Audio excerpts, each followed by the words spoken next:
Assalamualaikum warahmatullahi wabarakatuh. Perkenalkan, nama saya Puja Rahmatia.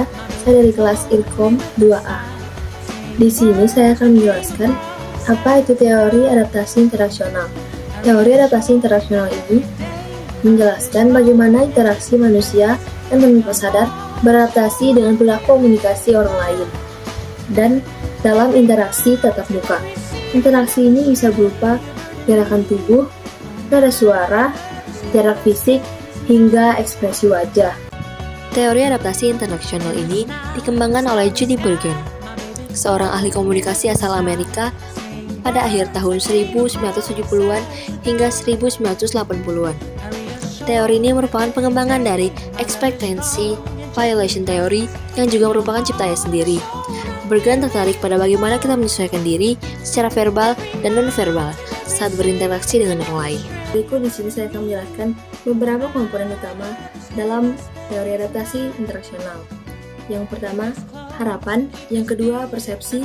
Yang ketiga, konteks sosial. Yang keempat, pola interaksi. Yang kelima, penyesuaian diri. Adapun penjelasannya sebagai berikut. Komponen utama dalam teori adaptasi interaksional itu harapan, di mana manusia memiliki harapan terhadap perilaku orang lain. Dan harapan ini memotivasi mereka untuk menyesuaikan perilaku mereka dalam interaksi. Yang kedua, persepsi. Orang lain memandang interaksi dari perspektif mereka sendiri. Dan persepsi ini dapat mempengaruhi bagaimana mereka beradaptasi dalam interaksi. Yang ketiga, konteks sosial. Konteks sosial seperti jenis hubungan, budaya, dan norma-norma juga mempengaruhi bagaimana seseorang beradaptasi dalam interaksi. Yang keempat, pola interaksi.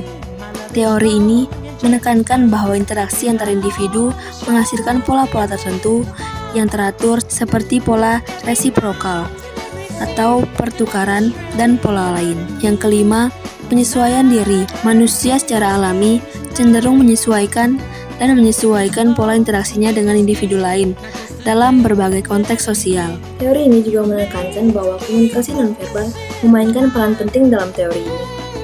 Karena orang lain dapat memperkirakan perilaku verbal dan nonverbal seseorang berdasarkan apa yang mereka lihat.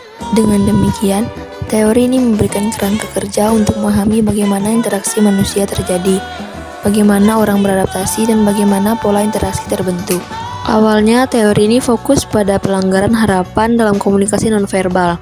Tapi seiring waktu, berkembanglah konsep bahwa manusia tidak hanya merespon pelanggaran, tapi juga menyesuaikan diri terhadap 3 faktor utama: needs, expectation, desires, yaitu kebutuhan, ekspektasi, dan keinginan. Inilah yang disebut dengan direction position. Contoh kasus, saat pertama masuk kuliah dan ikut ospek. Ini pengalaman saya sendiri. Saat itu merasa agak canggung karena bertemu orang baru, tapi tetap mencoba untuk membuat interaksi. Tapi saya nggak langsung gabung dan lebih milih buat diam dan lihat-lihat dulu. Tapi lama-lama saya mulai ngobrol dan ikut kegiatan bareng teman-teman. Kadang kalau capek, kita pasti butuh waktu buat sendiri. Nah, ini contoh adaptasi interaksional menyesuaikan cara berinteraksi sesuai situasi. Kesimpulannya, kita bisa menyesuaikan diri pelan-pelan sesuai kenyamanan kita. Nah, dari contoh kasus tadi menjelaskan bahwa adaptasi interaksional itu bukan cuma soal cara kita menyesuaikan diri dengan orang lain, tetapi juga dengan kondisi diri kita sendiri. Misalnya ketika kita merasa lelah setelah banyak berinteraksi, kita bisa beradaptasi dengan cara diam dulu atau istirahat supaya energi kita pulih. Setelah itu, kita bisa kembali berinteraksi dengan orang dengan lebih nyaman. Jadi, adaptasi interaksional juga melibatkan perhatian terhadap kebutuhan diri sendiri agar bisa tetap efektif dalam berkomunikasi. Sekian video penjelasan teori adaptasi interaksional dari mata kuliah Teori Komunikasi. Wassalamualaikum warahmatullahi wabarakatuh.